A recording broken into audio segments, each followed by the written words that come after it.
How's it going, Rogues Gallery, and welcome!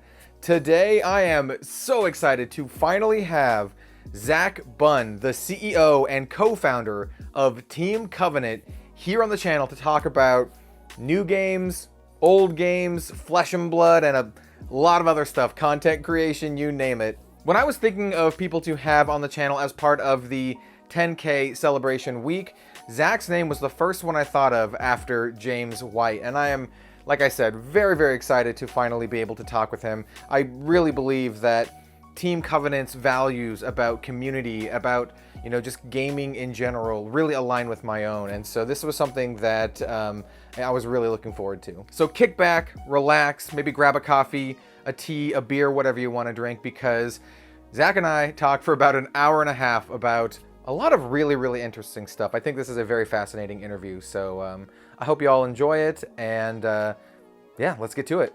Cool. So, first of all, I do want to say thank you for taking the time to be on this episode today. I really, really appreciate it. I know you are very likely very, very busy with all of the stuff that you're doing, so just, thank you. Yeah, of course. Really happy to be here. I in all the various podcasts I've been on throughout the years, that other people's shows, I say it, but I really mean it when I say that I think community content is the heartbeat of a lot of these communities. So I'm happy to do it.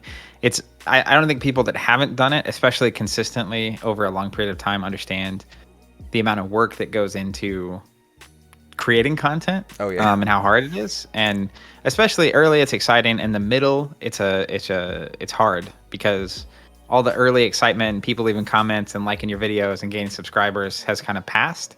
And then to keep going consistently at that point is actually very challenging. And a lot of times at that point, people that really enjoy what you do stop being as verbal, right? Because like there's only so many times you're going to comment on the video. It's like, hey, I love what you do. And so then it's easy at that point to kind of get disillusioned with the process. So kudos to you for consistently doing it for so long, and congrats on 10K recently. Thank you so much. I really appreciate that, and I agree 100% too. If anyone out there wants to be a content creator, like the biggest piece of advice I can give, other than like some small technical stuff, is just like don't give up, because at some point you're gonna reach the point where either you start off a day and you have lost subscribers or something, or that someone leaves like a unpleasant comment. And even though if you have like 200 really positive comments, that one jerk will stand out and it'll stick out in your mind, and like maybe they're having a bad day, maybe they're not doing so well in their own life, but like it'll maybe it could get to you. So just don't give up. That's my message for that. Just for sure. That's don't give up. Yeah, we were saying this a minute ago. I don't know when you're going to record or what's going to be in the episode or not, but I think it's as long as you love what you're doing, don't give up. I do wish more people, and we're living in a world where it's possible, but I wish more people could do something every day that they actually are passionate about and love. And don't, if you get too focused on subscriber counts and view counts and watch time and all those metrics, it can be disappointing. I think it just comes back to what you're focused on will do a lot to your just general mentality, right? I still am blown away that anyone wants to have us on as a guest on the show, that anyone wants to meet us, or even that anybody wants to watch anything that we're doing. Because for years, we have a lot of videos on our YouTube channel with, even now, only a couple hundred views total. Oh, yeah. And it's like you do all this work for 50 people to watch a video, and it's like, what am I doing? But I don't know. Next time you're in a room with 50 people, it's like that's actually a lot of people. The fact that anybody cares about what you're doing is really amazing. Like that's at least how I feel every day at this point. One thing that really sticks out to me, I don't remember who said it, but I was listening to another podcast with a very popular content creator, and he was talking about when he had just reached like 5,000 or something, and he was kind of down because he had friends who were like in hundreds of thousands and stuff. But one of them was like, just imagine what 5,000 people actually looks like if you take like a notepad document out and then hit 5,000 times, what that would look like. Like it's actually like a very large number, right? But when you're looking at it from the YouTube perspective, it's easy to fall into those traps where you either compare yourself to someone else or the Sure. That's life, right? Platform at large. Yeah. So yeah, I definitely agree with the whole like do what you're passionate about. I honestly think that's a little bit of like the secret sauce though, right? Like if you do what you're passionate about and you're like genuine about it, I think a lot of people will gravitate towards that and they'll realize like just how much you love whatever you're doing, and it makes it more enjoyable, not just for you but for the audience too, I think. Yeah, and I think it, there's stuff you can do just for the views and whatnot, but like I think it comes through. Just in the quality of what you as a creator are creating is obvious when someone's being paid to do art, as an example. It's a lot different, and not that it can't be good, because you can get paid to do something you love and it works out. And you can also just be exceptionally good at whatever you do, right? But inevitably, especially with content, because it's just you on the screen, right, or in the earbuds or whatever it is. It's pretty clear when someone's just doing something as part of a process to try to get to a subscriber count or a Patreon count or whatever, versus someone who's just genuinely creating something they want to see in the world. Yeah. This question was not on the docket, but I'm just curious now.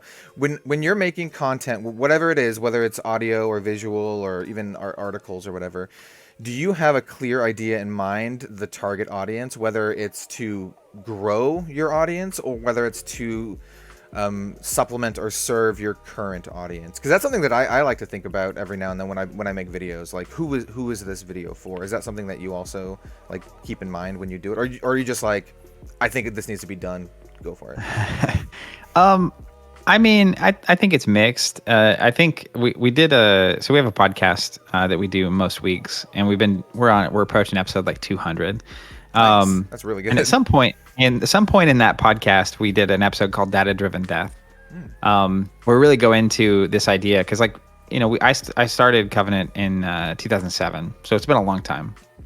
And at some point we kind of got past the like super early, very scrappy, almost no money, no one's getting paid phase, and we got to the middle phase, and then you get to that point, and obviously you got there through years of doing a lot of stuff that didn't make any sense on paper.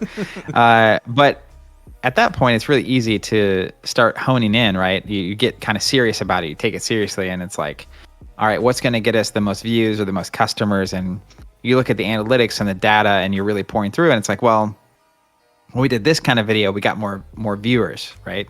So let's do more of that kind of video. And like, you start letting the data sort of lead you. And at some point, for us at least, it just started to kind of feel a little soulless, and we've always done a good job of only supporting games we really think are great, that we want to be playing, that kind of stuff. But at the same time, like, a lot of the decision making was just data. It was logical. And we were in a position, fortunately, at that point, to kind of just throw the shackles of data off. And even now, it's like, if you go to our YouTube channel, there's a lot of content that is obviously not the kind of content that's going to get us a lot of views. As an example, we do currently on one of our live stream days is Thursday, so we do Throwback Thursday. We play old games. I love that, by the way. Just as an aside, I love your Throwback Thursday. Maybe we can talk about it more, but I'll let you continue. Yeah. Yeah, I see in the background you have the Middle Earth CCG, and I see a Conquest box. Oh, look at all this. You can't see them down here, but I have a bunch of L5R. I see Wyvern. Yep. There's some old Japanese dead card games. Yeah. And so to answer your question, it's a little of both, because part of the throwbacks is at least a loose understanding that, us throwing back the Middle Earth CCG is only going to reach so many people. Yeah. There's only so many people that care about this old dead game from the 90s.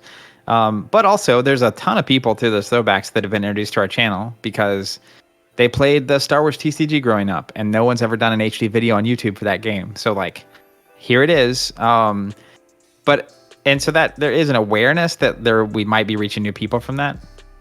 But actually, those throwbacks started.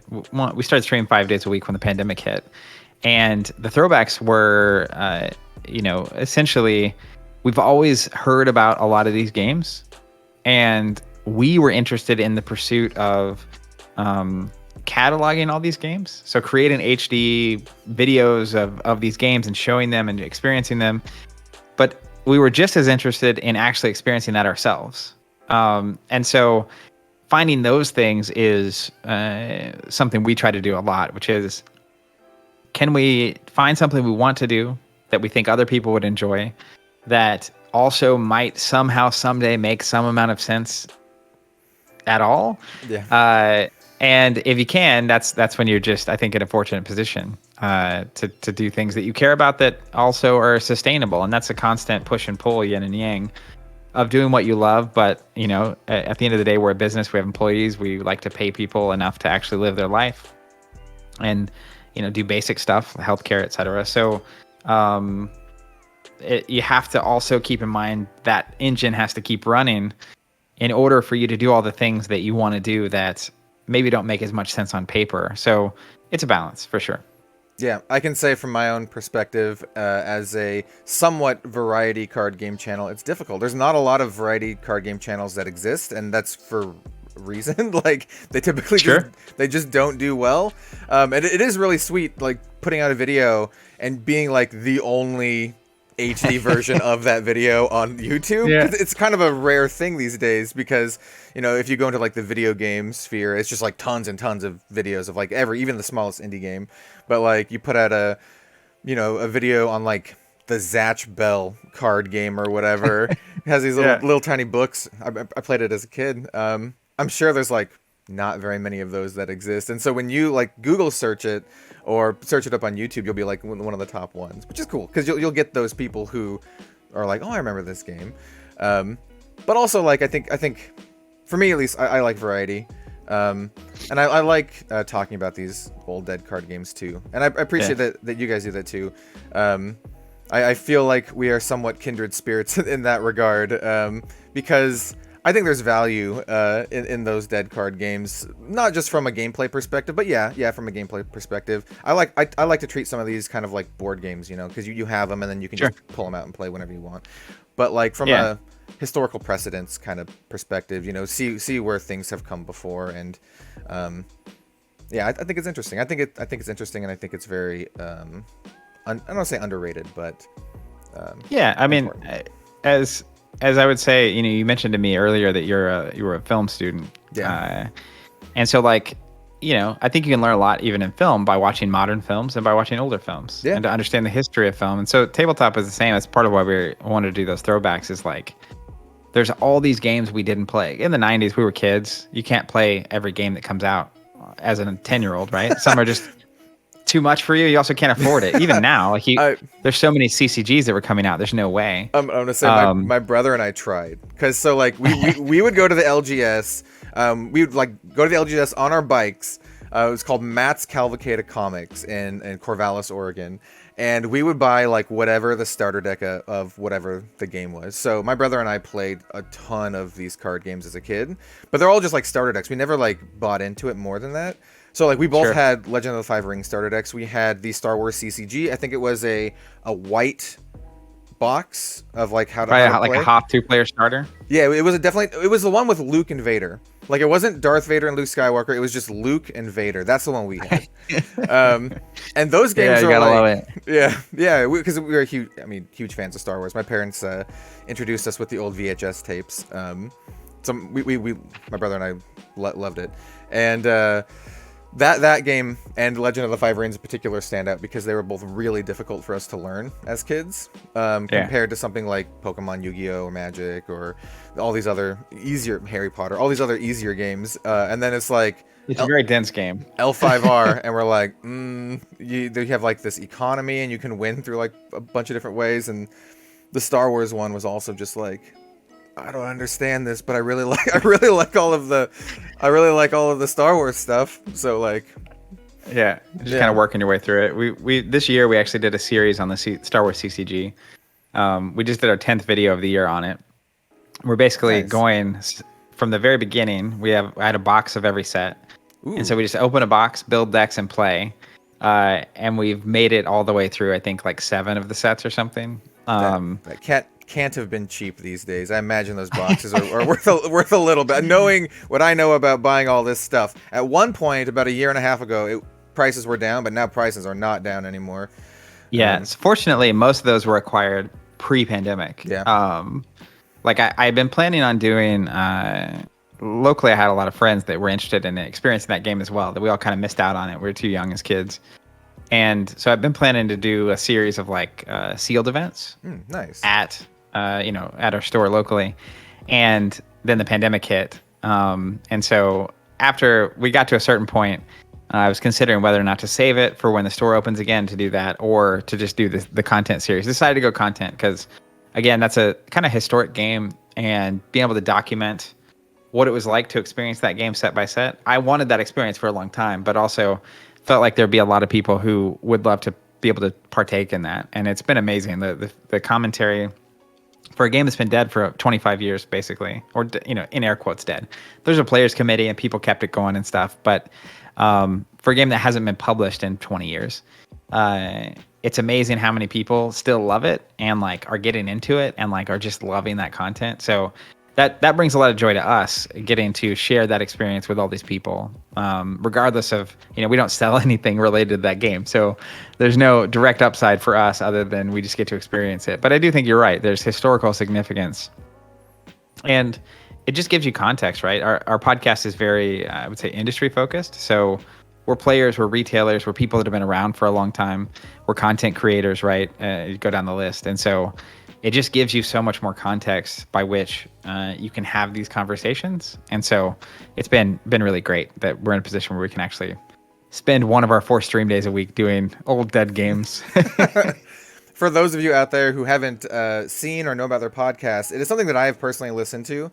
I think it's called the Covenant Cast, and I would recommend it. That's right. I would recommend it. I do love your industry talk too. Not a lot of folks do that out there, especially in regards to like the trading card game industry outside of like finance. There's plenty of finance stuff, but not a lot of just kind of like industry stuff. And I appreciate it. I think it's really interesting. So I am a listener. I don't have time to listen to literally all of them, but I listen to a lot of them. It's there's a lot of content out there. Yeah. Some people take this in a really good way, some people not, but it's great for me to put on in the background while I'm doing other stuff, like editing or whatever. That's my primary form of consuming a lot of content, is just to have it like going on in the background. Absolutely. Yeah. I mean, there's different forms of content, right? And I think so we stream 4 days a week, 3 or 4 hours a day, and like that's 16 plus hours of content every week. That's a lot. Like, that's a lot of streams, man. Yeah, and some people just every day have us on in the background, and they'll comment sometimes, and they'll pay more attention sometimes. But like, even that's really cool, especially in the pandemic. That's one of the reasons we were streaming 4 days a week, was we knew people would be isolated at home, and so we couldn't do much. We're isolated. We could be around each other.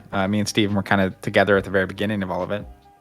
We had our production team remoting in and doing the work from home for safety reasons. But it was, for a lot of people, it was just having people talking in the background, regardless of how relevant the content was to them.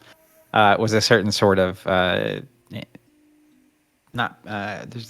struggling for the word, but it's just relieving, I guess, to have people. It's almost like going to the game store, right, and hanging out, and you're around people again, kind of a thing. Yeah, which was cool to hear. Yeah, anytime anyone tells me like, oh, I throw on your interview videos or whatever on the way to work, and I'm like, that's awesome. Like, you're throwing me on instead of like Taylor Swift or whatever you could be listening to. That's right. So I appreciate that. I appreciate me taking up that headspace. On the flip side, though, like for your Throwback Thursday ones, I was actually talking to a friend, and you might be familiar with him because he used to work at Legend Story Studios. Is Ian Kenderdine, who used to be the community manager. He and I play a lot of random games and Flesh and Blood these days, but he and I were talking recently about some dead games that I got, and I told him, I was like, before I even like bought them, I was just like, you know what, let me go see if Team Covenant actually played it yet. Let's see how crappy it is. And I went and looked, and I was like, oh yeah. So like, it has like that kind of stuff too, where I'm like, I can see how the games are played from at least the dead card game thing. Yeah, for sure. Some of them are way more surprising than others. I think the one that I watched recently, and I think you did a long time ago, I'm not sure, it was a Tomb Raider game. That was actually pretty recent. We did that like a month or two ago. Okay, yeah. So yeah, I watched it and I was like, I thought it would be trash. I'll be honest. I'll be super honest. I looked at the cards. I thought like this would be like trash tier, like Austin Powers, the card game level bad. I don't know if you played that one yet. if you do, No, but it's on the list. you're in for it. You're in for it. But it's not the worst. It's not the worst. But yeah. Yeah, the Tomb Raider one was like very surprising. So yeah, no, I totally agree. Right, like on the surface, they have the stills of the video game that's like this '90s choppy graphics. I don't know about you, but I kind of hate what I call screenshot art, where they just screen cap a movie or a video game and slap it on. That's kind of one way to get me uninterested in your game, is to do screenshot art. But, yeah, a lot of that licensed stuff from the '90s had that, right? No art cost, which is phenomenal from a production side. It's why I skipped the Lord of the Rings TCG, because they had the movie art. Even though I love Lord of the Rings, it's just like it's just a huge turnoff for me. But yeah, sure, no, I totally appreciate that. But yeah, no, it looks, for all intents and purposes, it looks like it's going to be hot garbage. It's bad. Then we kind of got into it, and we'd had a string of a couple throwbacks that were like not great. For like, not people enjoyed them, but like I did not enjoy them. So we were going into that, and I was like, man, this is just maybe a rough patch. And we played Tomb Raider, and we got done, and we got off stream, and it was just kind of like, that was weirdly good. Yeah, it looked fun. Yeah, and like, you know, if a publisher saw, like, to me, that's prime for, I don't know that I would make a collectible card game out of it these days, but like, if you took that system and put a theme on it that more people might be into, and modernized it, it's like the vibe of that game is magically capturing that kind of like level-based racing your friend to complete the level and save points and messing with each other. It was surprisingly good. It's one of the better ones we played. Weirdly, I would never have predicted that. So you said you're on a bad streak. What were the games? I'm just very curious. What were the games that were like led up to that, or part of that bad streak? So let me pull it up real quick. The you know, I don't particularly like dwelling on negative. You know, I understand. There's nothing to be gained, but I will say, I'm just very curious. As for me, as someone who's like looking at all these dead games, sure, it'd be nice to know. So like, the string was Highlander. Okay. Was not that great, honestly. And then there was a game called Rage. So Rage is one that I'm familiar with. I've never played, but it's one that always pops up anytime I'm like, I want to cover a new game. People are like, oh, you should check out Rage. So that's, I'll probably still look at it, but yeah, you know, we'll see. Well, and you know, it could have just been our experience, but I will say, like, systematically, mechanically, it was so bad and so unenjoyable for us. We unlisted the video on YouTube. Oh no. So like, it was rough. And then the other one was Fight Club. Was another game that we explored. Based off of the movie or something like that? So sort of. So it was conceptually, yes. But it was this crazy, so it was by Decipher, who also did the Star Wars TCG. Yeah. And it was kind of their last hurrah. They had some embezzling issues going on with like the brother of the owner. I know a little bit about it. You can barely see it, but I have a box of Wars down here. Yeah.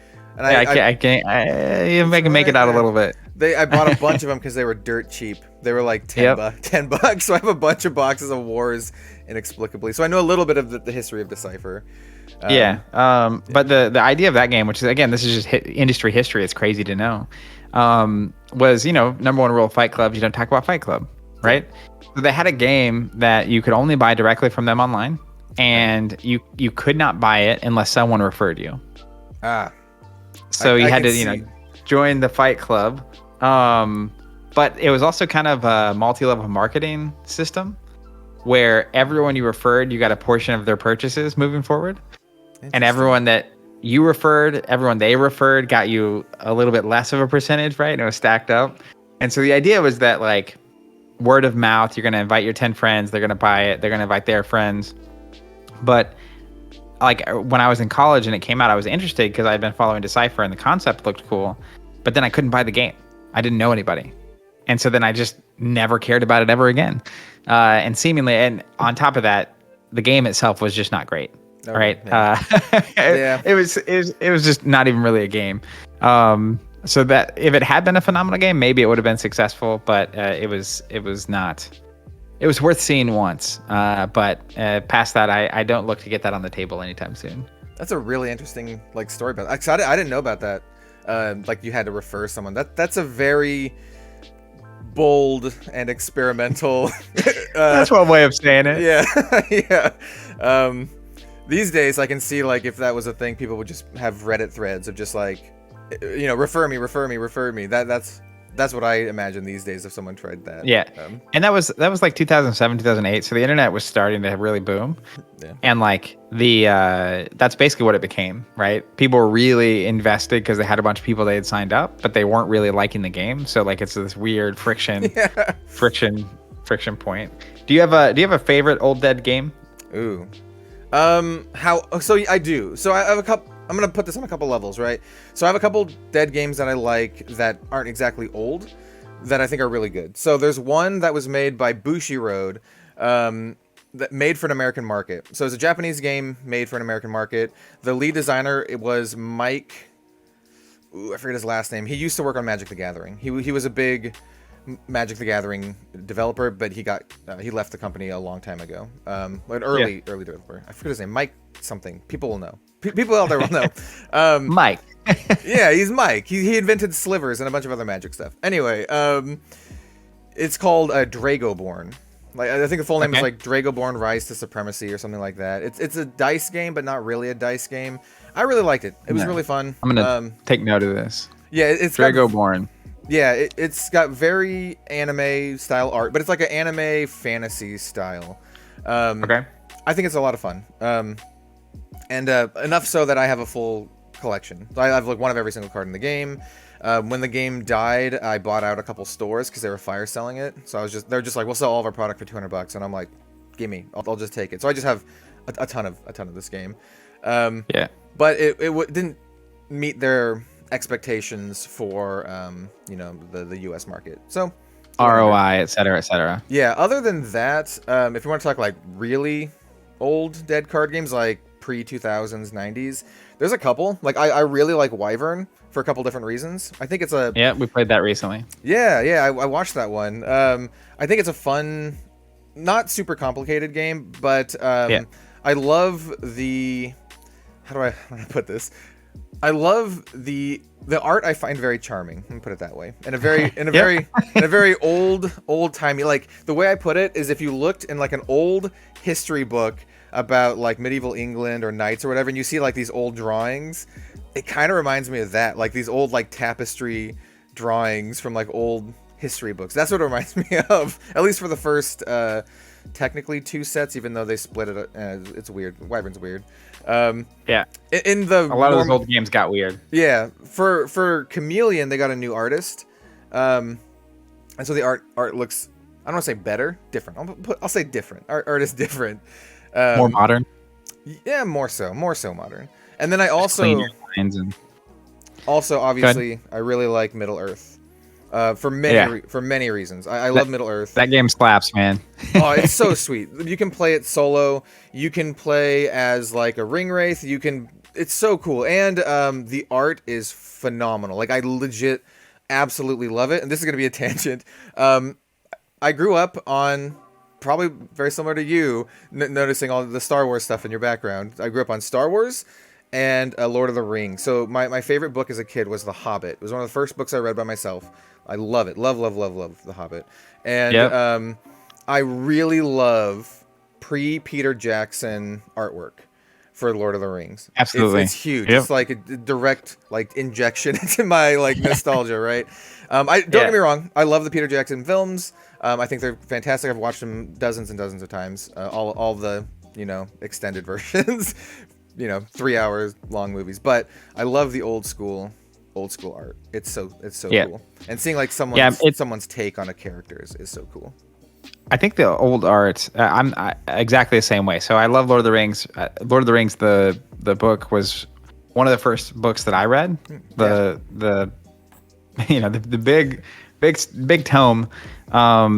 Absolutely love that story. I think that early art captures. It feels like, in the same way when you're reading Lord of the Rings, it feels like this is a story that has been passed down over a long time to me. Yeah. It's got this oldness, like in a good way, is ancient vibe. Yeah, it feels and like the art, it feels like there's like history to it, right? Like history that yeah, you don't know about. You're just looking at it for the first time, if that makes yeah, sense. it's closer to me to like Iliad Odyssey than it is modern fiction, you know? Yeah. Anyways, so that art in that game is both has that ancient feel, and it's also, I think, just the upside of the movies is they were awesome. The downside is that it almost reduces the imagination in that universe. Yeah. Because when something's only ever been described verbally, then and an artist can put onto a canvas anything they want that would fit that description, it leaves a lot of room for what that interpretation looks like. But when you have to actually put something in a movie, there's restrictions to how that looks and how you're doing it. Even though, like the Witch King, always been fascinated by the Witch King and the Nazgul and that whole thing. But like in the art, a lot of times he'll have no head and like a crown floating. Yeah. And then in the movies, obviously that you could do that, but that would take a lot more special effects. And so most of the time you're seeing the Witch King, it's like he's got the hood on with the crown on top of it. And you can't see him or his face or anything, and except for in the Twilight Realm or whatever. But that's just an example. Like you see the art, and there's all these little fascinating interpretations that aren't restricted by the physical. And so that mixture, it is that game, easily one of my favorite games of all time at this point that I discovered. And it's just it's a capsule in time for card games too. You know, card games of the 90s. It's like one of the, we say it all the time, but like have more ones. moxie. Yeah. It's just like unbound by precedent, right? In what Lord of the Rings is and what card games need to be. And it's a lovely little game. I mean, yeah, it's exactly that. It feels like they're just like, okay, we're gonna make a game based on Lord of the Rings. What would that look like? And they're just like, let's do it. Like let's just do whatever we want to do to make it into Lord of the Rings. And they do have like that aspect of like traveling around Middle Earth and all this kind of stuff. Yeah. Like to the point where it's a little obtuse if you like not, if you don't really know. I have one of the, it's not back there, it's over there. I got, this is one of my like great eBay finds. It's like one of those things where someone finds like a Black Lotus or whatever at a garage sale. That's kind of a extreme case, but like, so it was an eBay sale listing I think it's called the gift set. It's the gift set. So it's like this big box, and traditionally in the gift set you get like 2 little figurines, you get a map. I think it comes with maybe some booster packs or something like that. And then a couple like how to play books, reference books, and that was it. Well, the one that I bought had that, but also every single one of like the precons. I can't remember what they're called, but there's the Nazgul precons and the Wizard precons. Maybe the challenge decks? The challenge decks. It had every single one of them in it. Like some of them were sealed, and I'm like, holy boosh, dude. Like dude. Like, so I got that for like $100-something, and that's good value. it is, especially when you look up like the price of those like individual decks these days. I had to go through and make sure all the cards were there. I think there like a couple of decks were missing like 1 or 2 cards, but they're easily fixable. Serviceable. Yeah. That's awesome. Yeah, it's a lovely. As soon as we got the map out for that game, I was like, I'm gonna love this game. Like, I don't care how complicated it is or not. It's like there's Middle Earth right here, and I get to walk around Middle Earth. So like, let's go. Yeah, it's so sweet. I really like it. So you asked me what is your favorite Dead card game? Is it Middle Earth or is there another one? If it is Middle Earth, is there a second one? I mean, that's so tough because I don't know how long you've been playing card games, but I started playing card games when I was like 8 or 9. Okay. Pokemon the TCG came out. Like my mom got me some cards for Christmas because I played the Game Boy game. My little brother was a little too young to play, so we mostly collected up front. But so started playing Pokemon in the 90s, and we're 20 plus years later. So I've actually actively played a lot of games that have died. And now we've played a ton of old dead games. But things that immediately come to mind when I'm thinking about dead games, Miller CCG is a recent one that I love. Star Wars CCG as well. But Netrunner, very high on the list. Star Wars Destiny is very high on my list. Star Wars TCG, that was really the first game me and Steven got into competitively. So that's probably got a really special place in my heart. Those are the ones that I just immediately think of without putting too much effort into it. But it's phenomenal how many different games exist that I am just a huge fan of and own and have enough to basically play with at this point still. Loose conjecture, I'd say we're probably around the same age, because I've been playing card games since, without getting super into it, since around 1995. That's when I learned to play with Magic, actually, but Magic was like the gateway for me. Yeah. So I've been playing since like 1995, and like I said, my brother and I would play like a ton of games. I played competitive Magic, but I also played competitive Yu-Gi-Oh. I played Pokemon a lot, but not competitively, and we played just tons of other stuff. I really liked a game called Warlord Saga of the Storm. Oh yeah, from AEG. Yeah. It's a weird one. Game's great. It's game's one of those, great though, man. It's one of those games that I really want to buy more of. I have a little box right here. It's one of those that I really want to buy more of, but it's actually super hard to find and super expensive. Yep. But it's a cool game. It's a really cool one.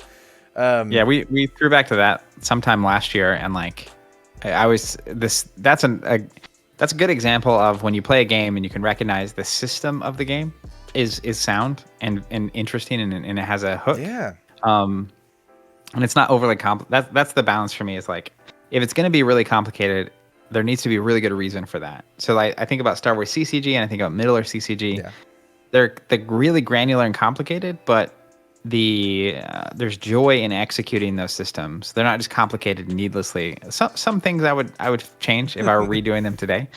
But Warlord is a game that's old, that was very streamlined, offered a lot of depth without the complexity, and had mechanics that I haven't really seen in any other card games.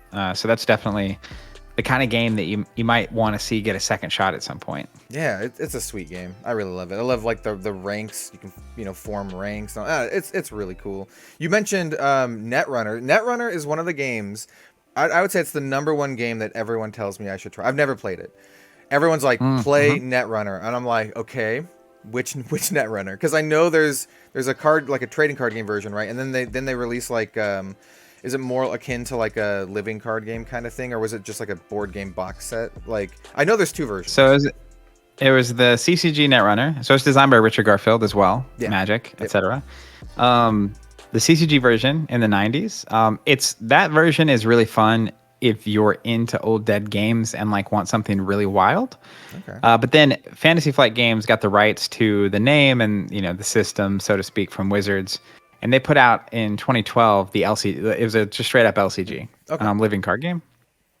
And I think that they made a lot of really good improvements to that game without losing the soul of the system.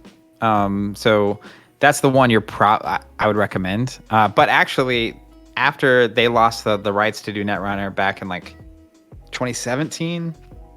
There's a group that has continued, the Nisei Project Nisei group. I've heard about this. Has continued developing, and they have done a phenomenal job. And they actually have I think you through like drive-through review or whatever, or drive-through printing. I don't know what the name of their printing brand is, but you can print. I think it's like $40 or $50 for their version of a starter, and it's incredible value, and it's a great version of the game. So that's the easiest, most efficient way to like try it. So if anyone out there is looking to play Netrunner, we'll probably do, so not every year, for the past several years, we've done what we call holiday tokens, which are limited edition. We make components for a lot of the games that we play. And so we make limited edition versions of tokens that we can't like produce at scale or can't continually produce all year round. It wouldn't make any sense based on the materials and all that stuff. But one of our longest standing component products is actually our token set compatible with Netrunner that we launched back in 2013. We still sell it on the website today, 8-9 years later. And we're going to be doing some limited edition stuff for Netrunner this holiday season.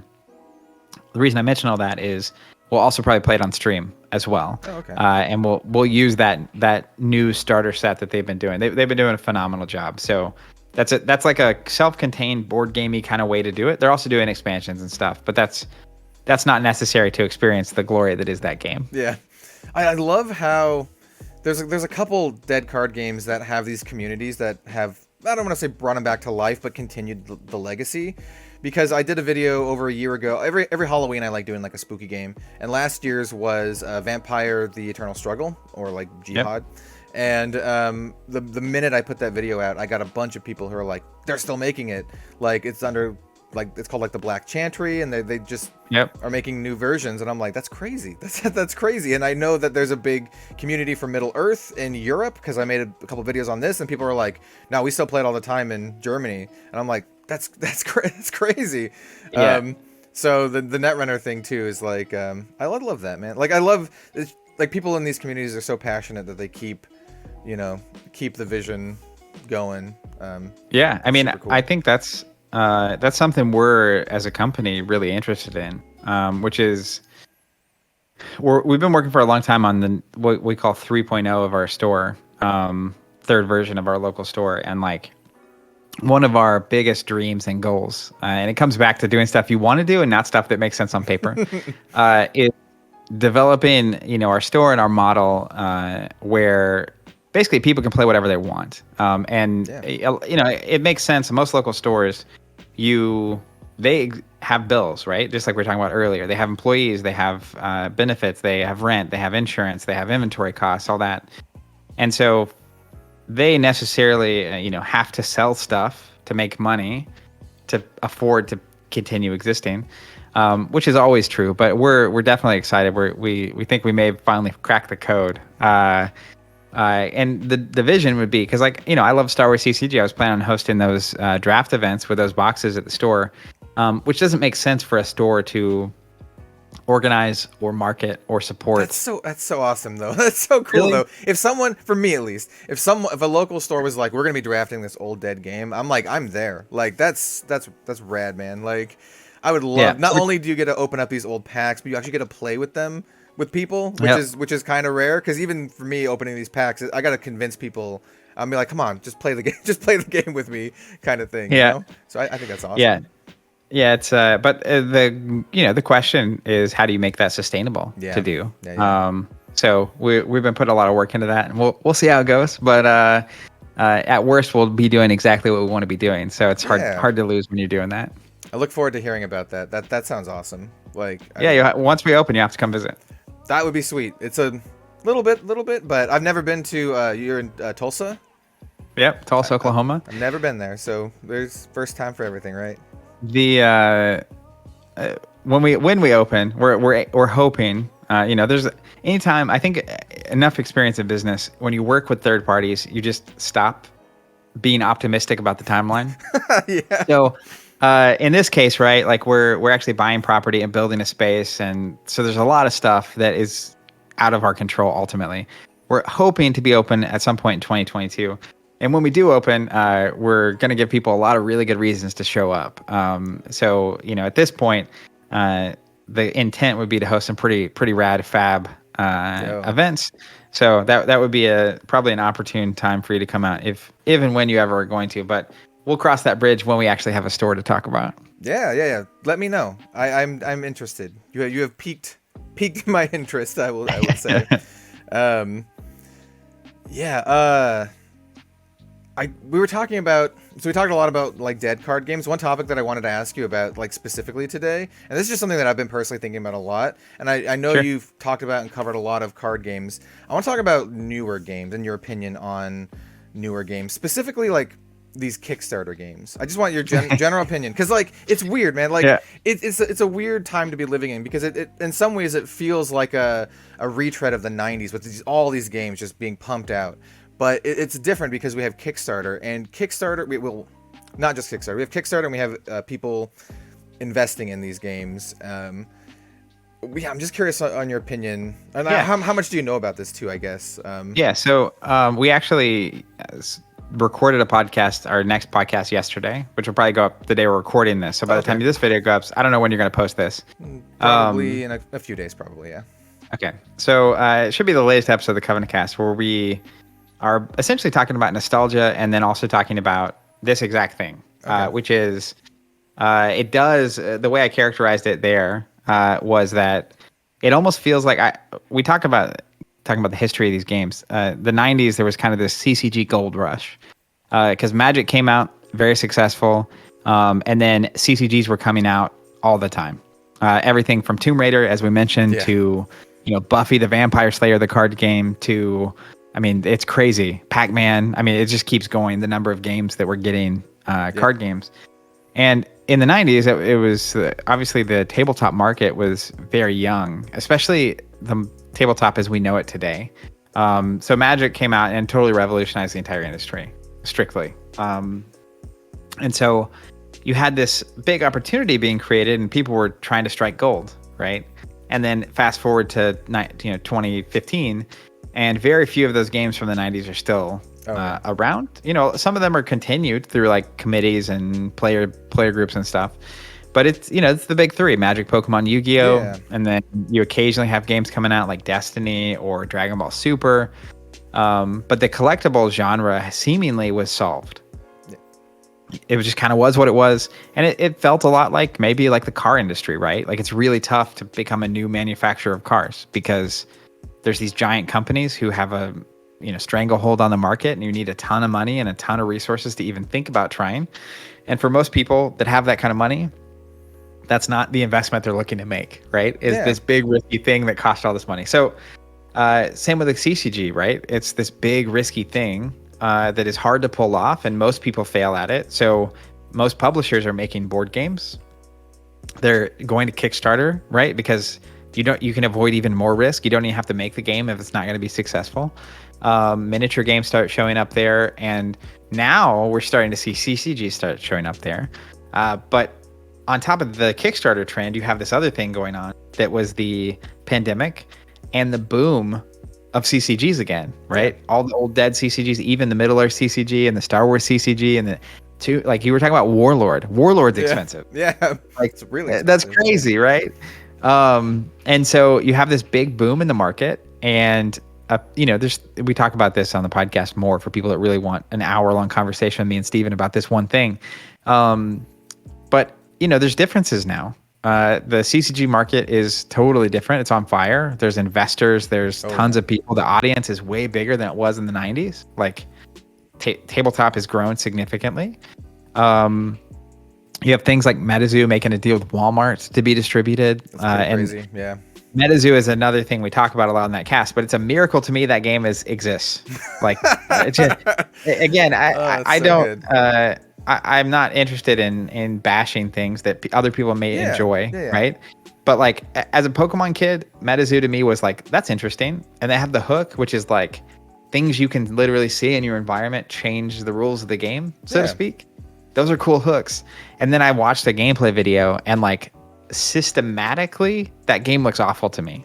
So yeah, I could tell you my part as I think I have the most watched MetaZoo gameplay video on the internet right now.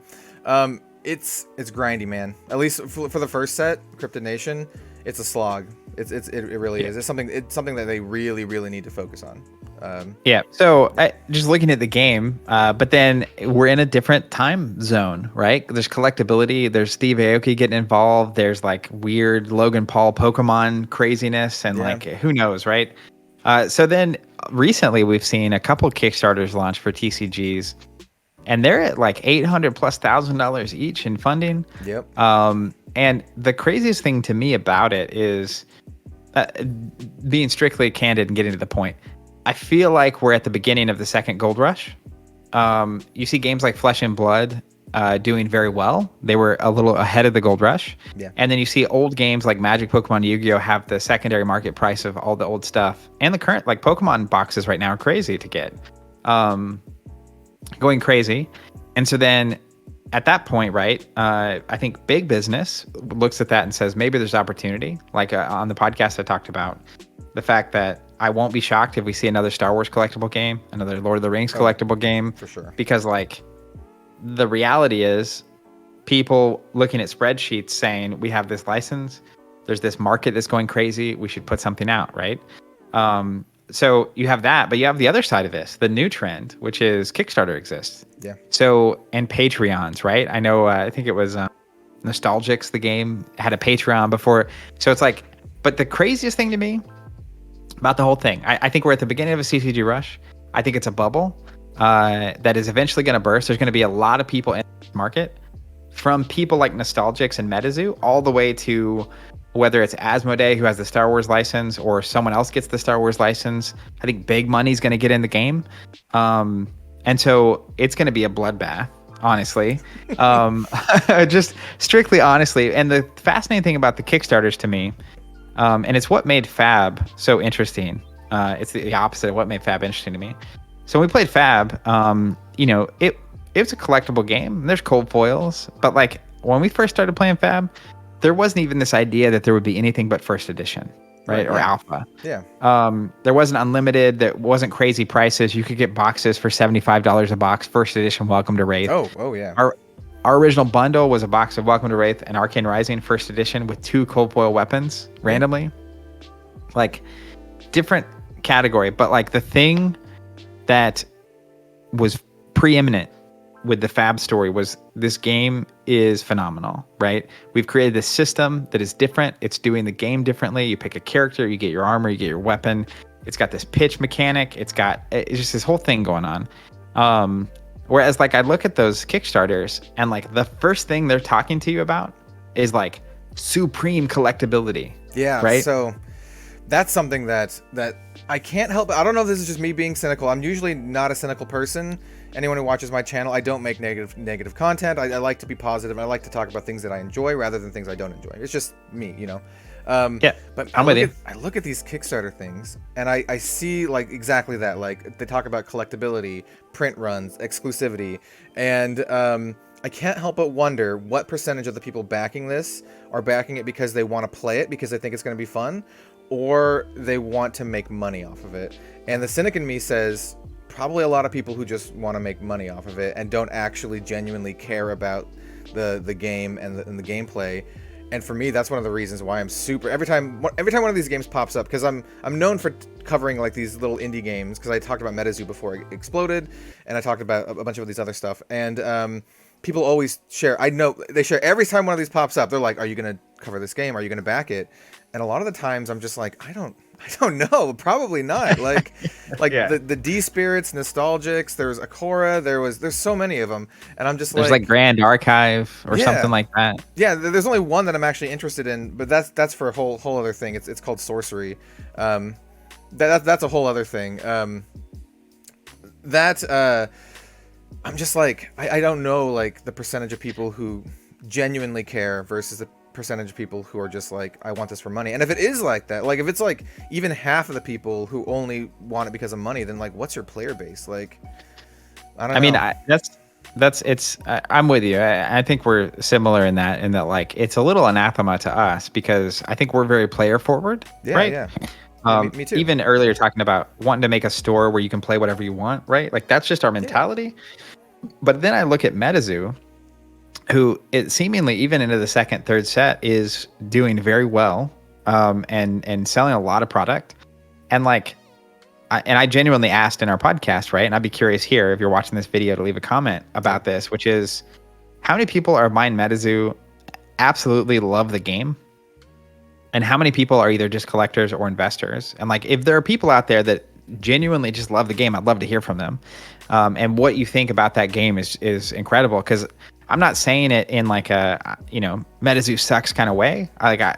People have very different tastes. Even the Rage CCG that was so unenjoyable for us, we took the video down. Other people were literally in our Discord channel saying, I love this game. You got to give it another shot. Like here, and that's cool. Like there's different preferences and stuff. So I'm definitely leaving room for that.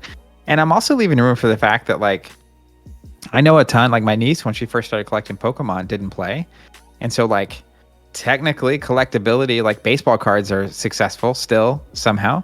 And it's because there's the game of collecting that people are into. And so there's elements of that, but I agree with you in that like you see these new CCGs and like, if it's only people buying it, and I get it, like FAB went from $75 a box to $5,000. Yeah. MetaZoo went from $100 a box to $5,000. Yeah. And so if you're seeing that and it's like, I have a chance to spend $1,000 here that could literally turn into 50 grand. That's really appealing for investors. And sometimes those investors give the publisher enough money, right? They're the people buying it, where they can successfully invest in marketing and growing a game in a community. And it's certainly possible for games to be successful without strong player bases or organized play programs. And so I don't want to think the box is so specific that it has to be this way. Yeah, I think FAB, good. I would say a lot of Japanese card games are like that. They have like these very, very niche markets. They don't have a lot of organized play, but they're still successful and they stick around. So. Yeah, and so like, FAB to me is doing, and their original tagline, the new classic TCG, I think they are intentionally playing in the space that is, we want to do, capture the early days of Magic and do it better than they did it and continue doing it that way. And we aren't going to lose sight of why we're here. And so for other CCGs, I think it's very smart to not, you have Magic, you have Pokemon, you have Yu-Gi-Oh, and now you have FAB.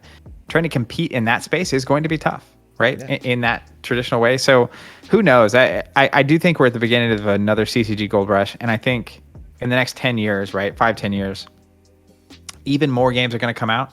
Crowdfunding just gives another vector for people to make this happen. I think big studios and money are going to get involved ultimately. And I think in 10 years, we'll probably be in another consolidation phase. Maybe instead of the big three, it's the big five or the big six because the market's bigger, etc. With that said, do you think, so yeah, people talk a lot about the big three. Whether you want to think FAB is up there is up for debate. Personally, I'm biased. I'm just going to start saying big four. I'm biased. I'm biased. Big four. Big four. I think it's gotten up in there. But I've been tossing around this idea, and I haven't made a video about it yet, but I've been thinking about it, of like an alternate big three. Because we have the big three, and now we have all of these, like, I don't call them indie games, but like, challengers, right? Like to these big three. And I've been tossing around the notion of like an alternate big three. And those alternate big threes would be like MetaZoos, that kind of stuff. Do you think there's space for that? Because you did mention like a big six or something like that. Do you think there's space in that, or space for that, like in the market and the player base, or is it just kind of like a not really there? I mean, I think that's what's going to be so fun about watching this all play out, right? Is that I think we could stick with the big three, right? We might get 10 years from now and everything but 3 games die because that's all the market can support.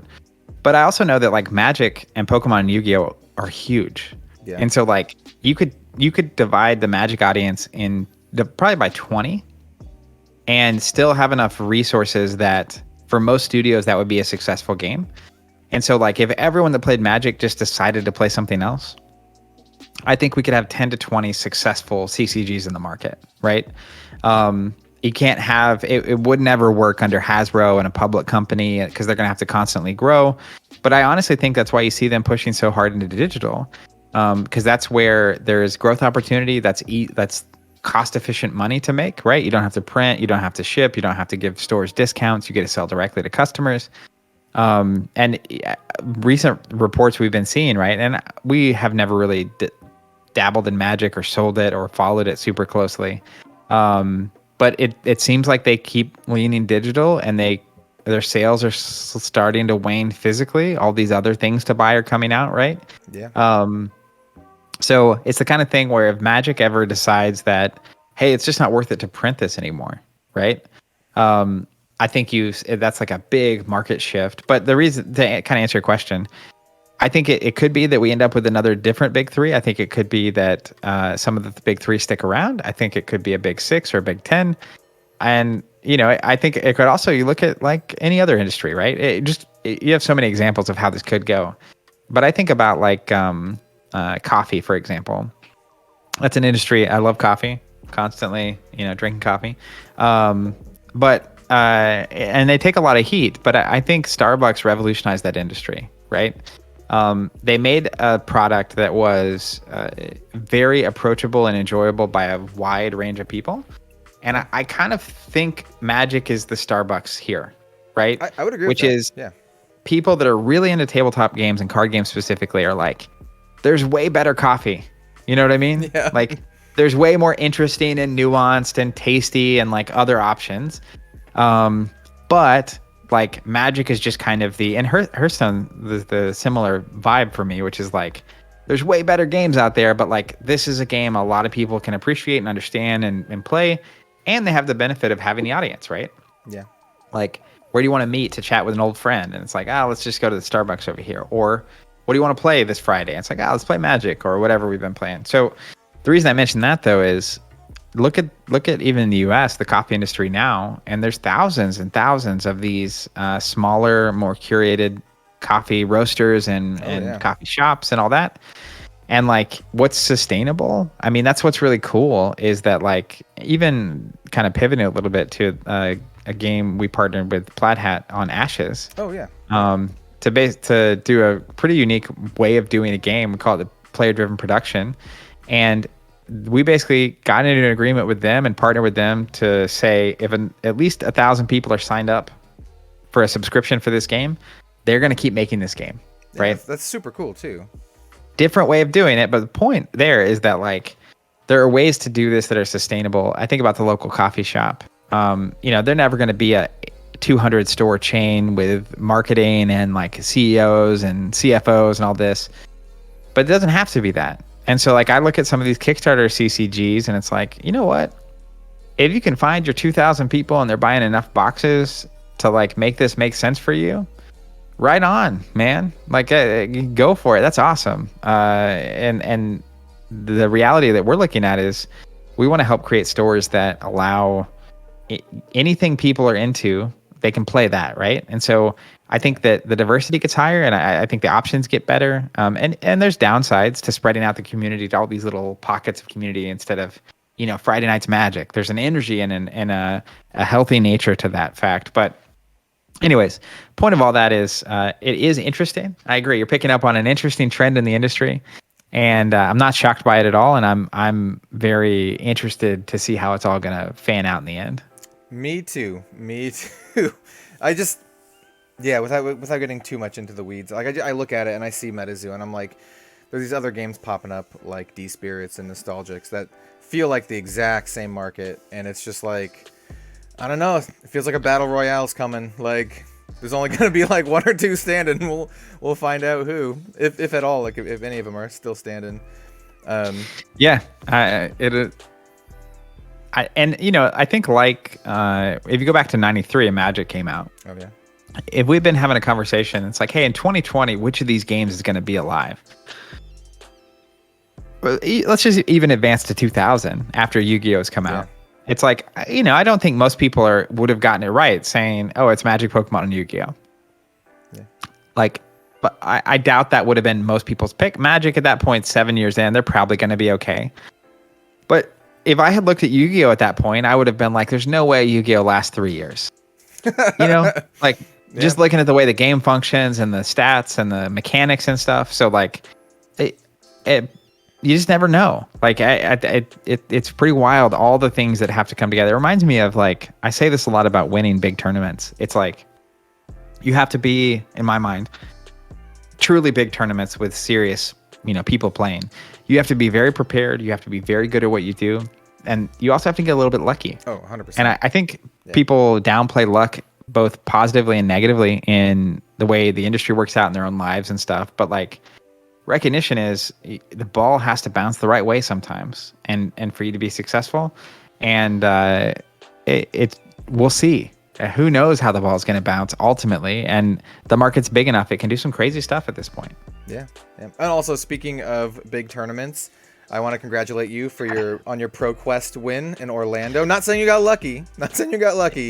But no, congratulations. That's awesome. That's awesome. Well, hey, thank you. I did get lucky. I think that to win a sealed draft ProQuest, you have to win 9 games in a row. And this is where I try not to underestimate luck in my own life, right? And like, yeah, of course, I was very prepared. I've been playing a lot of Flesh and Blood over the past year and a half. I particularly played a ton of that format, sealed with Tales of Aria, draft with Tales of Aria, did a lot of practice. But like, my sealed pool was pretty good. It wasn't the best I've had, but it was nowhere near the worst. And so like, I had a good sealed pool, but I was also ready to play it, right? And then in the draft, same thing. I literally the day before at Nationals, my draft on day 2, I went 0-3, and like it was bad. It was so bad. And my draft at the ProQuest, I thought went not great for me. And then it turned out it went really bad for everybody. Who did you draft? I drafted Briar, which I don't like to do in that format. Like she's my last pick. I think she's really good in sealed, and she doesn't get that much better in draft. And she's way overdrafted. Like people just pick Briar. But I started getting a lot of really good signals that Briar was going to be open. And so I made the call to go Briar. And then I actually ended up with 30 playable cards. So I barely had a full deck. I almost was on a cracked bobble. Like it was terrifying. Yeah. But no, I think that and every game, there's just moments where like things could go right or wrong for you. Your opponent draws a bad hand, whatever it is. But to take advantage of when things are going good for you and to mitigate when they're going bad, you also have to be really good. So it's a mix. I still actually can't believe it happened. Like closing out the competitive season on a win like that is just phenomenal. That's awesome. That is so cool. Is limited your favorite format? Either draft or sealed, or do you lean more towards constructed, either blitz, classic constructed, or whatever? So I like both a lot. I think historically though, like I have the most fun playing limited for sure. Yeah. I think it's just a more fundamental way to play the game, right? And there are bad limited formats, so that's for sure a reality. And Tails is this close to being a bad limited format. Like it's I can see that. Yeah. It's almost bad, and the reason is that I think in Seal particularly, the good Briar pools are so good, and then even a medium Briar pool is a lot of times better than good old him and Lexi pools. I agree. It's gross. Yeah, so like, it is gross. Go ahead. Because like, okay, so long story short, I was able to play in some events in Orlando, and one of the times I wasn't like working the event. Well, even though I ended up working the event in the end anyway. But in one of the daily doubles, I opened my pool and I opened up some really sick Oldhim cards, really really sick. I opened both of his Majestics, Endless Winter, Oaken Old, and a bunch of other really sweet stuff. And then I looked at my Briar pool, and I'm like, well, I have 12 cards that have the word arcane damage on it, and then a bunch of like sweet non-attack. I'm just gonna play my Briar pool, and I ended up going like 3-1 in the daily double, and it's sad. Yeah. It's sad that I was able to do that. Yeah. I mean, I do think really good players, like the more we played, the more we were winning with Briar and Oldhim, or not Briar, Lexi and Oldhim, even in sealed. But that's why I said it's almost bad. But it is tough when like one hero is so good that like most of the time even a mediumly good pool for that hero is better than your best pools for the other people. But all that to answer your question, I love sealed and draft. I think it's constructed can be really good too, right? It just depends on the environment. Like when an environment is oppressive or not fun to play or very limited in like what your options are, and even as good as Chain and Briar have been over the past 6 months, I still think the constructed environment, of all the constructed environments I've ever been a part of in all of my card games, is pretty healthy. Yeah, I think Chain and Briar were above the curve. Yeah, don't disagree. Yeah, but the fact that like, I don't know. I think there's options, and I think it's very common for something to become popular and for people to accept it as truth. And there's still, in this format, I think there's a lot of work to be done. I think Briar is probably the best hero in the game. I won't deny that.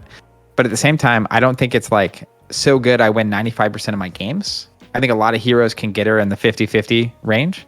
And I think some heroes maybe even have a favorable matchup into her. And I just think it's time. People need time to figure it out. But a lot of people don't want to put in that work to figure that out. So this is something that I've talked about with like behind the scenes with like Ian, who used to work at Legendary Studios, and some other folks too that I don't know if I want to name drop, but we're talking about like Briar, and one of the things with Briar in particular is that deck is just pure aggro for the most part. And those type of decks are traditionally, speaking in terms of like competitive card game history, those type of decks are easy to be prevalent in early metas because they're easy to build. I don't want to diminish people's skill, but they're easier to pilot than like a control deck. And absolutely, you can just pick them up and you can just jam and you can just win games with them. And whereas like a finely tuned control deck takes more time to not only learn to play, but to build and to refine, because if your control deck waffles, you're just going to get crushed.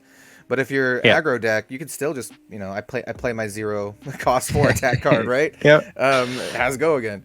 And so, yeah, I think this is a little off topic too, but I think like, me being very entrenched in the community, I see all the posts, people are like, oh, ban this, ban that. And I'm like, it's so early. Like, why? It's so early. Like, yeah. Well, especially like, and then like Oldham immediately won the calling, beating Briar. Like, and I'm like, no, there's room for experimentation, especially with Everfest coming up, right? So like we have Everfest coming up, and that's going to come out before the next like big competitive CC season. So like, anyway. Yeah. Well, and I also think like a few things, right? We don't have any major events. I mean, there's still nationals happening, right? So I don't want to discount that, but we don't have any, at least in the US, major events between now and Everfest. That's probably going to change the whole game. Yeah. And also, they have the living legend status for a reason, right? And so you see Briar, like last weekend, won several national championships, and like she's going to be at like 600 or 700 points. Yeah. Like she's won more season. If she's this good still after Everfest, I think by the set after Everfest, she's rotating out. And like the game, they built a system to not have to rotate or ban as aggressively. Because if a hero is really good and they're winning a bunch of Road to Nationals and National Championships and callings, and next year we're getting the Pro Quest and we have more callings happening and we're going to have the whole thing. There's like 30 callings scheduled for next year. Like worldwide. It's like, I think she's absolutely, if the meta can't figure out how to just beat her enough that people aren't just playing her because she's the best deck, I think she rotates out. And like, we may be in a, period where we're exploring other decks and Briar's really good. And like, I think that it's going to favor, what you don't want to do is have something be so oppressive that it stops people from playing. Yeah. Even if she does rotate out, like the damage might get done and you can't walk that back. Yep. But I do think that moment is going to heavily favor people that right now aren't just playing Briar because Briar's the best deck. Because if she rotates out, and you've been brewing on your 3 or 4 or 5 or 1 deck that's off kilter or this other thing or whatever. That's one thing I love about FAB is like I put a lot of time into Bravo and Visceray as heroes, like playing them, getting the reps, playing every card they have available to them. I do love me a good Visceray. Yeah. And like at some point, right, a lot of these heroes are going to keep winning, and like we might get at a moment where a couple of heroes rotate at the same time, and that's going to create kind of a tectonic shift, right, in the environment. And I just think the learning you can do on a specific hero doesn't go away. And most heroes don't get so many tools in a year that they completely change either. And so like being prepared to have a hero ready when it's their moment, like I love that idea, right? Yeah. I've been playing Visceray for 3 years. He hasn't been, the best. And then at some point it's like, oh, this environment calls for my Visceray deck. Let's play. Let's go. Yeah. I mean, that's one of the things I absolutely love about Flesh and Blood too. Like that people can get into a specific hero for whatever reason, right? Because you either think it's good or because you just like the hero, you resonate with the character. For whatever reason, that's one of my favorite parts about Flesh and Blood, because you have those players who are like die hard, whatever. Like you play Ninja no matter what, you play Dash no matter what. Or for me on the bottom tier, I play Ranger a lot, Love Azalea, yeah. But hey, Lexi's actually pretty good right now. Yep. I think Lexi won one of the nationals. Was it the Canadian Nationals? Yep. And so, there'll be a time, when your class is gonna be, up there, and you're like, oh, now's my time to shine. Here, coming in with Reinar, Yeah, I love that concept, right? And I don't know, I've played a lot of card games, and in most card games, there's 2 or 3 decks that are viable in a format. And so the reality, when you look at the top 8s at the various nationals and callings and championships, there's a lot of Briar, right? Yeah. No doubt. But also, there's probably 8 to 10 heroes that are placing. Yeah. And it's not like every Briar is exactly the same, or every chain is exactly the same, or whatever. And so like at this point, looking at it, especially, we're 5 sets into the game? Yeah. So on a stand, if they're aiming for 3 a year, we're really towards the end of year 2. Having even 5 viable decks right now would be, in Constructed, a miracle. But that's also why I love Sealed, right? Is that like it's not as min-maxy. Figure out the best deck and play that thing. Yeah. I think sealed and draft is a real test of skill. And again, the sets and formats can be imbalanced, but like I really enjoy sealed format or limited formats. I also do. Traditionally for me, I love draft. Back when I played a lot of Magic, most of my time playing Magic was draft. And I love Flesh and Blood draft too. For me personally, drafting a lot of Aria, there's a lot of me like avoiding Briar, not because I don't think Briar is good. It's just like I don't want to play Briar again. Like I want to play something. I want to play something else. And at the tables that I played at in Orlando, there was a lot of that. Like there was like everyone was like, you know, we don't want to play Briar, and so you had a lot of people like forcing like Oldhim and Lexi, and I had one that was very memorable that I ended up doing pretty good at. I drafted an Ice Lexi, but it was me, and then like going around the corner, it was like me, Lexi, Oldhim, and then like one Briar, was 6, and then like maybe like 2 Briars, and I was just like, whoever's Briar's getting so hooked up, because I'd get these late pick like Sting of Sorcery, and I'm like, I'm taking this, I'm gonna hate draft this because this card's gonna kill me. Like, like the 1 or 2 Briar players sitting next to me are just gonna absolutely smash. So I love draft. Yeah. I think that to me, draft is probably the most important format. Yeah. Because exactly for that reason, which is I go into an Aria draft knowing that Briar is probably going to be overdrafted. And so what it means is that if there is a hero that's just generically better than the other heroes, or just even somewhat better than the other heroes, it means more people are probably going to draft it, which means their decks are actually going to be a little weaker. Yeah. And so like it's a self-balancing. It's sort of like a meta is supposed to work in Constructed, where if Briar's super popular, like 50% of the decks, or most, you know, like the top 8 is 6 of 8 is Briar, then the decks that are good against Briar, assuming they exist, should have an unnatural win percentage. And so that's why Oldhim, right, wins the tournament. Yeah.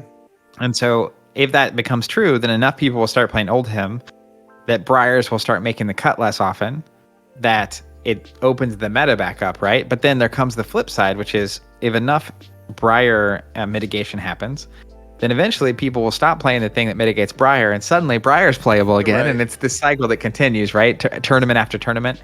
And we're fortunate enough to have a game like FAB that's going to have so much organized play happening that with 30 callings and the national championship season and road to national season and the world championship and the pro tours. Pro tour, yeah. I think we're going to have hopefully what becomes a very alive, right? A living meta that week to week, right? It might be, this is what was happening last week. So the meta makes adjustments. And like, then there are people that it's like, well, if the meta is going to adjust to solve this problem, maybe it's time to go back to Briar. And like, it's this whole cycle. And that's what I'm really looking forward to seeing. Me too. me too. It gets me very excited. Aria in particular is going to be very interesting because it's going to be the newest limited format for a while, because the next set is supplemental. So we're not going to have a new draftable set for months, many months. Probably like May, June-ish of next year. Yeah. Yeah.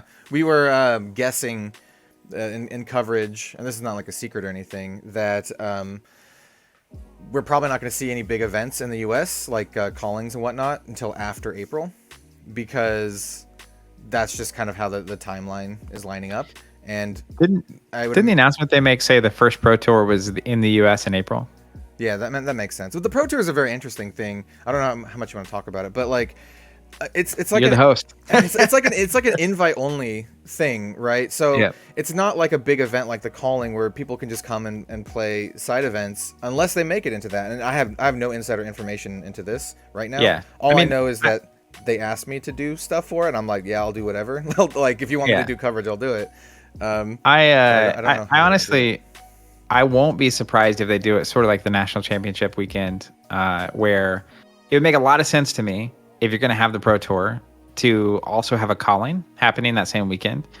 And so then the format kind of becomes like, you know, if you aren't a pro yet, if you haven't qualified, whatever that means, you can play in the calling, and the people that do well at the calling and the Pro Quest get a level up to the Pro Tour, right? In the coming weeks.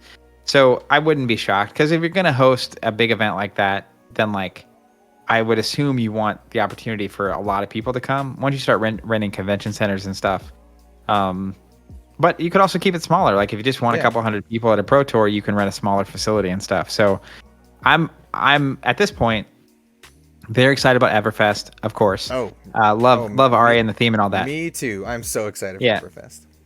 But the thing I'm really most looking forward to is hopefully getting the extensive here's the organized play schedule. Oh yeah. So that like this past year was tough. It was kind of not that far before pandemic made it be this, but having more time to plan and lay out and have the events be a little more spread out and get into pick and choose. Oh man, tell me about it. Yeah, it was rough. They're like, these are going to be the callings. We want you to do coverage for all of them, and I'm like, when are they? And they showed me the dates, and I'm like, are you kidding? Are you kidding me? Like, the between Dallas and Cincinnati was absurd. I ended up not going to Cincinnati because of that reason. Because also it was my birthday weekend, and I wanted to go see family. But like, I was like, I can't do that. Like, it's just gonna be traveling, going home for 2 days, immediately traveling. Like, and if it's rough for me, who I'm getting paid to to work these events. If you're not getting paid, if you're just trying to play, oh man, that's brutal. Like, yeah. No, it was a bit much. Like, I went to all 4 callings and like, nice. It was definitely, by the time I got to nationals, I was very tired. I don't blame you. I'm hoping to go to a lot of big events this year. And having that I'm very much looking forward to seeing that schedule and also fully learning exactly how they're going to do the Pro Tour invites and how that's going to function. Yeah. So I'm just that's probably the thing I'm most anticipating at this point. Is just that full schedule and understanding of how it's going to go. Me too, but for semi-selfish reasons, because it's going to dictate a lot of like what I'm doing in the year. To be honest. Yeah, but that's cool. Very cool. I'm glad you're getting to do that. That's a cool spot to be in. Yeah, I've talked about this on my channel before, but I don't take any of it for granted. I feel very fortunate, and I'm very thankful to be in the position, that I'm in. I'm really, really looking forward to the point where folks from LSS can make it down to the States for these events. Because I talked with James on my channel, but I'd really like to just meet James in person, I don't know if Robbie can make it down here. Like, meet all these people from LSS that I've talked with, but not actually met. And so... Yeah. 2022 is going to be a good year for FAB, I think. I think so too. Especially, with the Pro Tour and everything. I don't know how much time you have left. I have maybe a couple random questions, but let's hit it. We can cut it short. So this one is it'll harken back a little bit to what we talked about before. If you could bring any dead card game back, which would it be, and why is it Middle Earth? Oh man. Any dead card game. Yeah, I mean just anyone for whatever reason. Any dead game, yeah. Yeah.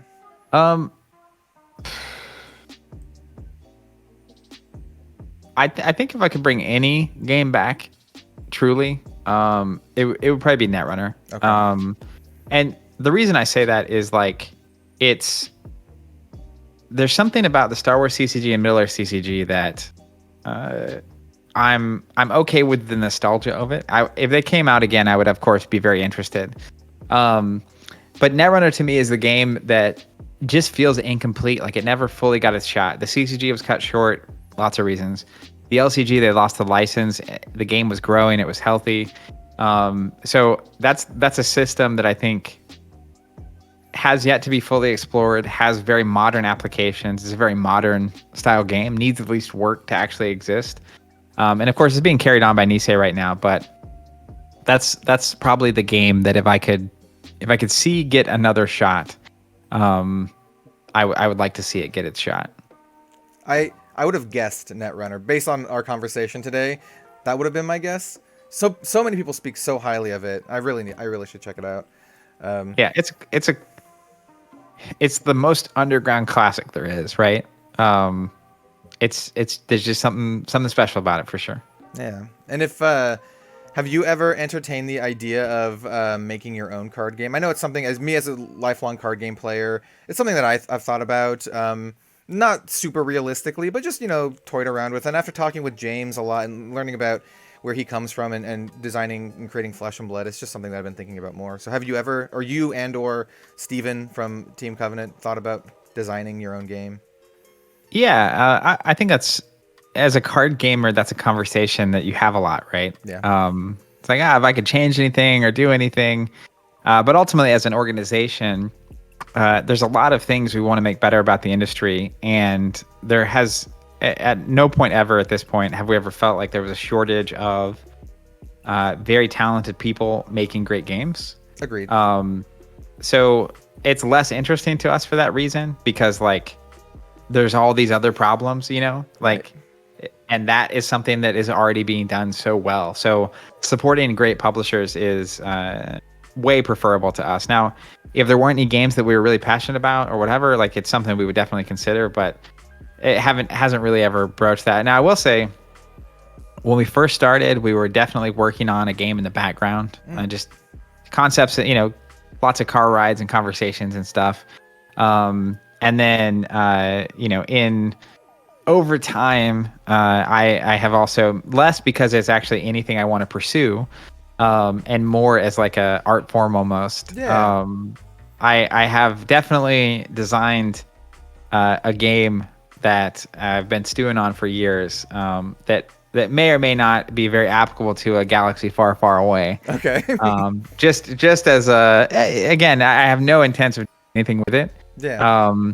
But I definitely cooked up, you know, a system, a rule set. I've gone so far as to like make, you know, proxies for the game and stuff. I really that's about as far as it's gotten. Zero actual intent or interest in doing anything with it.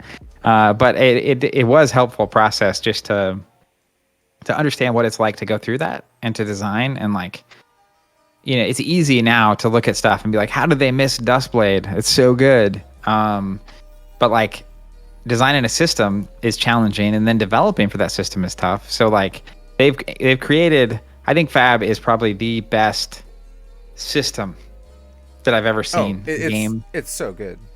Yeah, both to capture the theme, and to enjoy and to have a fun experience and to make a game out of, and then specifically a system for being capable of developing sustainably for. The way they have balanced that is just extraordinary. It's crazy. You've gotten a lot further than I have with your game theory. I was gonna say, have you dabbled? Yeah, so I can talk about it because I don't plan on ever doing anything. This is one of the reasons I actually brought up the Tomb Raider game. Actually, not that I want to make a Tomb Raider game, but that game is very similar to the thing that I was thinking about. But mine was from a more co-op perspective. I personally don't think there's enough co-op games on the market right now, or at least good co-op. There's Arkham, and I do love Arkham. And it's one of the only games that I play with my partner, Robin, because it's a co-op game, and it's something that we can, you know, have this shared experience. And I figured that's a really untapped market. And I was like, it'd be really cool to make like a sweet fantasy co-op game where you're like dungeon diving. And so it'd be kind of formatted like a Diablo game, but like the original Diablo, right? Where you have different levels. And so you have like a almost randomly generated map, and you proceed through the level, and you go down to the next level, and you have a randomly generated map. And at the start of the game, you pick like a class, and you have your starting equipment and that kind of stuff, and you can get loot. And so it wouldn't be like a trading card game. I guess it'd be more like a board game or a living card game kind of thing. Yeah, probably. I definitely more towards board game, but I definitely think the cooperative card game market is underserved. Yeah. That's why I got really excited when I heard there may be a PvE experience coming to Flesh and Blood. The idea that we could take our constructed decks and go fight against a dragon or a monster or another hero or whatever.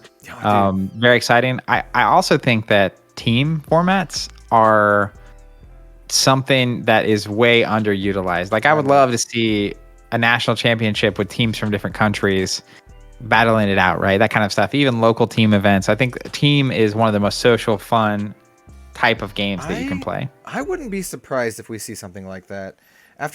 Once again, I just keep talking about my chat with James, but after talking with him, I know he played on the New Zealand national team for Magic Worlds for many times, and I know he comes from this organized play background. I wouldn't be surprised if we see something like that in Flesh and Blood, like these team events eventually, because that would be super cool.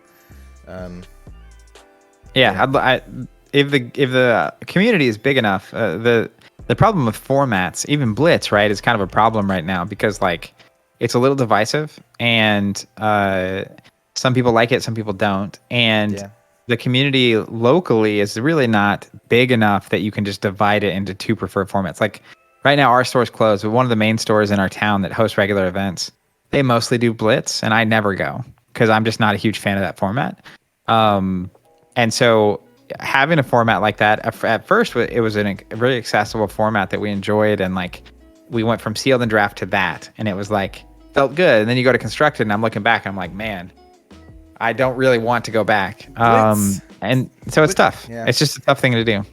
Blitz is a whole other thing, honestly. Like for me, I think about Blitz in a way different way than I think about Classic Constructed. I think about it as a fun place to experiment with weird stuff. Like, for example, my video that's coming out literally today, I'm playing a Shiana Stubby Hammerer's Force of Nature combo deck in Blitz. Like that's what I think. That's what's fun for me for Blitz. And I'm fortunate that I have friends to play with who they're not just like I play Ira every single time. Like they play with weird decks too. So you have like this really fun experiment, you know. People are just playing with weird crap. So. That's usually the most fun, right? Like in our Star Wars CCG series we've been doing, we're both just kind of agreeing to like certain things that makes the game more fun when we're like deciding where we're going to play and all that kind of stuff. And so that you don't want to lose that either, but it is a tough balance to create fun formats, whether it's co-op or PvE or Blitz or whatever, and also make sure you aren't dividing the community you have too much, but also creating enough variety that everyone's having a good. Yeah, it's a tricky thing for Flesh and Blood, especially since all of their intro products are Blitz decks. I would love to see them redo constructed decks like they started out with, but that's a whole other thing, I guess. Yeah. So is there anything? I guess we'll try to wrap it up. We've been chatting for quite a while at this point. If there's anything else you'd like to say, I will leave the floor open for you. But sure. I mean, I said it earlier, but I genuinely thank you for doing what you do, for having me on. You're welcome. All the content creators out there, I think you're a vital part of all of these tabletop communities, and you don't get enough gratitude pointed your way. So shout out to everyone who continues to make a lot of great content. Of course, shout out to Legend Story Studios for making such a great game to bring us together. All of us. This community is wonderful. Huge shout out to all our fans and customers. Couldn't do what we do without you, and just honestly feel so fortunate to be here. And if anyone out there is interested in what we're doing, teamcovenant.com, you can find us. We do a lot of stuff. And if you're going to be at any of the big events next year and I'm there, feel free to say hey. I'd love to meet everyone. And everyone's been coming up this season for Flesh and Blood and expressing their gratitude for what we do. It means the world to us. It definitely is a refresher for the entire team. I bring those stories home with me to the team meetings and stuff. So really appreciate all that, and just happy to be here, and hopefully at some point we can do this again. Yeah, for sure. Like 100%. I'm sure we will chat again, either in real life or via the internet. Thank you once again for coming on the channel. I really appreciate it. I think what you and Team Covenant do is very important for the tabletop industry just in general. I love your philosophy behind games and community, and that's honestly the reason I really wanted to have you on here. It just it really resonates with me personally, so I greatly appreciate it. And if for some reason the viewers out there have not watched Team Covenant's content or checked out their store, I highly recommend it. I personally subscribe to some of their services, so I recommend it. So yeah, that's awesome. Well, we appreciate your support. You're helping us do what we do, and you do good stuff. And most of all, everyone out there, keep playing FAB and keep having a good time. This community is great. Yeah, exactly, 100%. So thank you so much for watching, everyone, and we will see you next time.